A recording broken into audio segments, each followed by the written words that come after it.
They're all guilty in different ways, but the one thing they have in common is that they've all been destroyed by Penguinz0. Charlie's first target in our video was one of the most talked about people in recent times, Ava Tyson. Chris Tyson of the Mr. Beast crew had a ton of evidence surface about horrible behavior with how they communicated with minors, as well as a past of really disgusting shit. Chris Tyson has recently become famous for his unhealthy attraction, which has caused American Jesus to have a temper tantrum.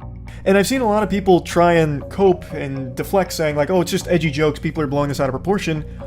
What a bunch of nonsense. That's a load of hooey. That's dirty barnacles. That's ridiculous.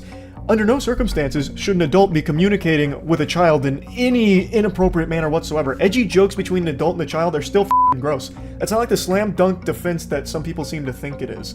Under no circumstances should an adult be in a group chat with a bunch of children sending "Coming for America" pictures. Like, that's still bad. That's still horrible. Also, Charlie does not understand why some of the viewers try to understand Ava Tyson. Like, for some reason, Ava Tyson had a habit of calling a 13 or 14-year-old daddy. Like, you can't just write that off as being like quirky, inappropriate, edgy jokes that people are blowing out of proportion. That's unacceptable. It's indefensible. Chris Tyson has been seen in connection with Shadman, who is involved in very wrong actions. Shadman was an artist who drew child porn. Now, when you hear that, a lot of people think that you're talking about or hentai type shit, which is characters that look like little girls but are actually 5,000-year-old vampires. Like, that's the meme. In particular, there are tweets of Ava Tyson talking either to or about Shadman. A lot of the tweets are gone now because the Twitter account has been nuked, but there are archives of a lot of them. And one thing that still persists, and one thing that a lot of people have been showing, is that Ava Tyson may have actually commissioned a piece from Shadman, or at the very least, purchased a piece from Shadman. In one of Mr. Beast's videos, one of Shadman's works can be seen on the wall. Ava Tyson and Shadman's connection is whether or not a piece was commissioned or purchased. But at the very least, a piece was owned by Ava Tyson. And I don't think there's any wiggle room to just explain this away as some kind of innocent whoops-a-daisy moment of being ignorant of what the art was. With Ava Tyson having publicly talked about content and art like that, and then also owning a Shadman piece, I don't think it's some kind of coincidence. Like, I don't think it was an accident and they didn't know. Ava Tyson wrote an apology post in his account, in which he said that he apologizes for his behavior, and also mentioned that he has now completely stopped working with Mr. Beast, and this post also raised doubts with Charlie. That is kind of a textbook non-apology. It doesn't address anything, it doesn't talk about anything, it's just like this blanket boilerplate statement about stepping away. There's no denial of anything, no claims that some of the information is false, made up, fabricated, a lie, a fib, a bunch of malarkey, nothing at all. You would really think that if any of the information was wrong or faked, that would be one of the first things that Ava Tyson would want to set the record straight on. Another target was a very famous girl, Sniper Wolf, whose channel has over 34 million subscribers. Some call her behavior insane, and Charlie thinks she's a punching bag. Sniper Wolf, huge channel. She mainly does TikTok reacts, which has made her the punching bag of the internet recently. And no one would be talking about her content and her conflict with Jack Films if it weren't for her global blunder. Come out and talk to me. He has food outside, so he should be out any minute now to pick it up. Which the long-haired knight of YouTube addressed in the Sniper Wolf situation is crazy. There's not really a defense of it. You can't just make the claim like, well, I just wanted to kind of talk it out face to face. Like, no, that's not how this works. You don't go up to someone's house like you're about to try and sell them solar panels in order to hash out your internet beef unannounced. Especially not in the middle of the night, too. That's threatening. Like, that is not a normal, sane way of handling things. Charlie also mocked her attempts to justify herself. That's kind of a checkmate moment right there. He got her with the scholar's mate. Like, you showed up to his house unannounced in the middle of the night, and then when people started to point out how that's not acceptable behavior and is very much in line with doxing, you deleted it, so you can recognize that it's bad. In the following video, titled Sniper Wolf Situation Just Got Worse, Charlie only turned up the heat on the situation. Bragging about it, saying, you know, it's time we talk it out like adults. Which, of course, is the furthest thing from talking it out, unless, of course, you're an unhinged lunatic. This is just senseless yapping to try and justify what she did here. You can't do that. It's borderline criminal. He did so by bringing up Sniper Wolf's dark past. And then she meets this girl who says that she's 16. And then agrees to show each other their boobs. And the 16-year-old flashes the camera. The final blow was the video, Sniper Wolf apology, and YouTube response, in which Charlie is perplexed by YouTube's attitude. Hoping everyone helps move this convo to a better place. They actually just unironically dropped up both sides in this situation. That is one of those things where you read it and it's like a flashbang hits you, like all your senses go out and you have to question if what you just read was real. I don't even know how they were able to reach deep enough in their ass to pull out a both sides statement for this one. Like, what did he do wrong? This massive pressure on Sniper Wolf, which was mainly caused by the coverage on Penguinz0, forced her to issue an apology to Jax Films, in which she stated that she is sorry for her recent actions. She is sorry to Jax Film, YouTube, the entire creator community. But Charlie did not believe in the sincerity of her words, and said so directly. Like, I don't think she feels remorse for it or anything. She did immediately make light of it by saying, "We pull up to your house, what are you going to do?" on her Instagram story following all of this. So this really does seem like this was kind of forced on her by YouTube, not even the backlash from her audience or everyone online. So American Jesus partially destroyed the career of one of the most influential YouTubers, or at least opened the eyes of the whole world to the true personality of this girl. Brent Rivera became another target of Charlie, first after trying to mock one other YouTuber. But the way Brent handles it is atrocious. He starts like shaming him for using an iPhone, shaming their equipment.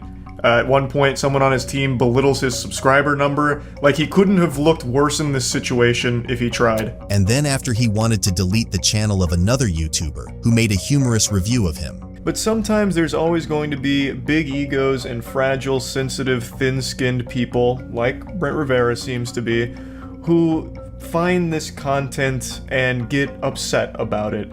And then that broken YouTube copyright system starts to look real appetizing. It all started when Brent Rivera and his team met with Tyler Oliveira, and some of the parts of that video gave Charlie the beginnings of hatred for Brent. Like, somehow, people will still say some shit like that guy who said, "Have fun with your 100 subscribers, bud," with their whole chest. Like, they'll just let that shit rip, not knowing or being completely oblivious to how awful that makes you look. You lose the second you go there.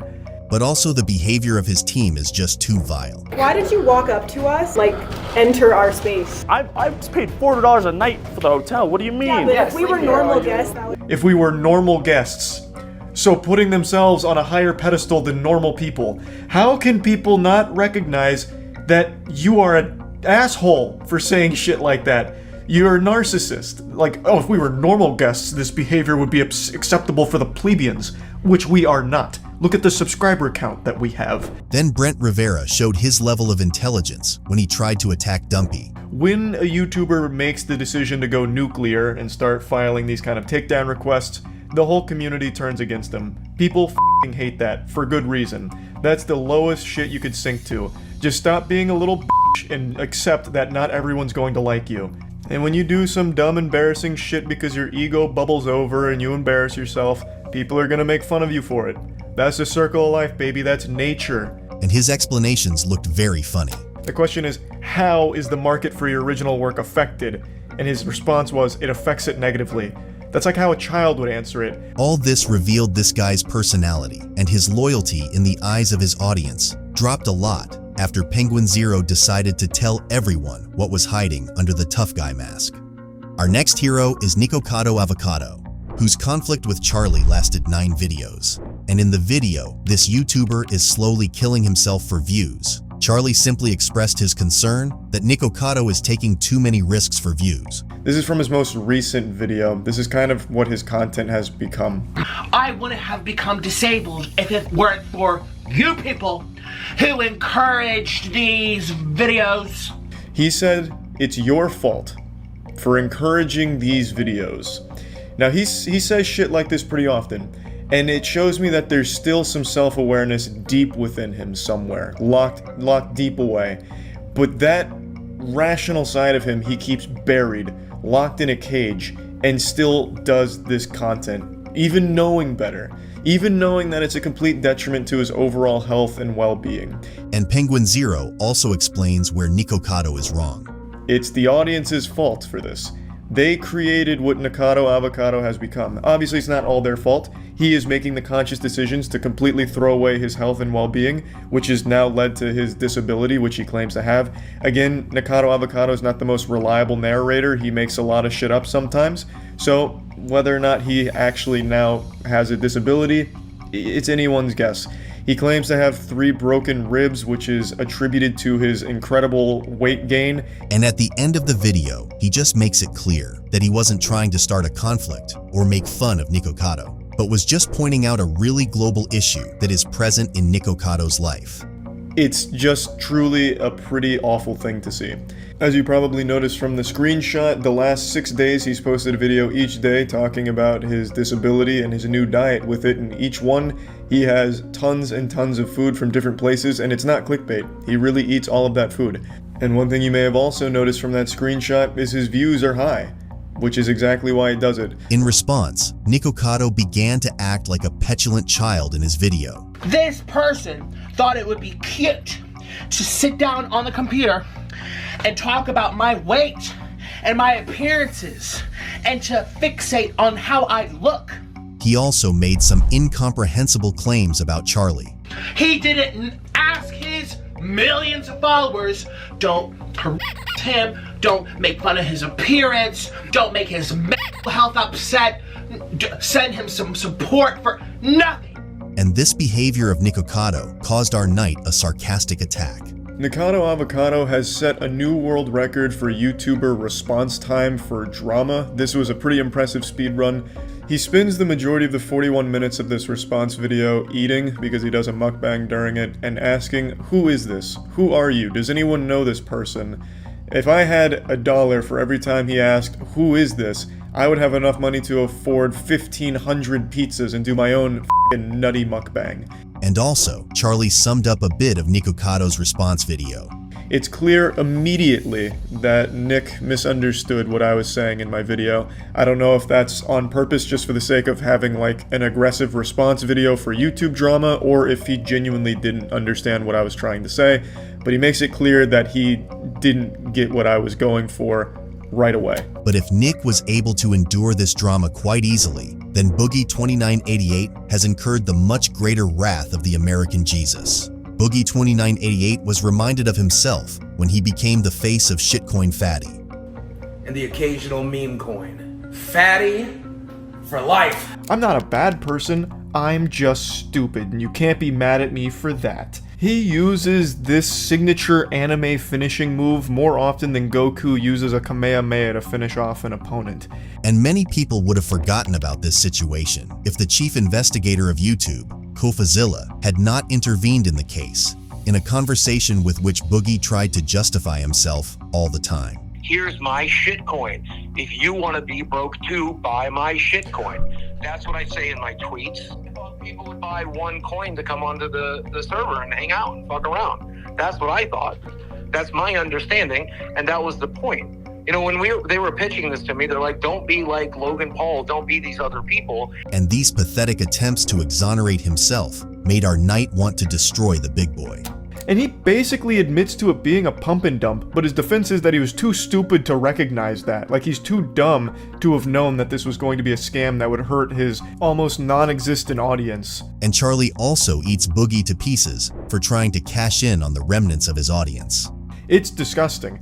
The Boogie298 fan club has less members than the goddamn Balan Wonderworld Enthusiast Society. Like, there's not many of them left, and now Boogie's running a cryptocurrency scam directly at them, yet denying that he's trying to scam his fans, saying that it's obviously just a joke for his fans to point and laugh at. Every day, Boogie2988 justified that it was just a joke, and in his video, Charlie just destroyed Boogie and told why all his words are nothing. Because he really stands by that it's all just supposed to be a joke for his community, supposed to bring them together to laugh at the parody of Andrew Tate, where he's playing Andrew Cake, and it's all part of the joke. But that excuse doesn't work, Boogie, when you actually launch a shitcoin alongside your satirical take on shitcoins, for your audience to actually lose money on, you dumb buffoon.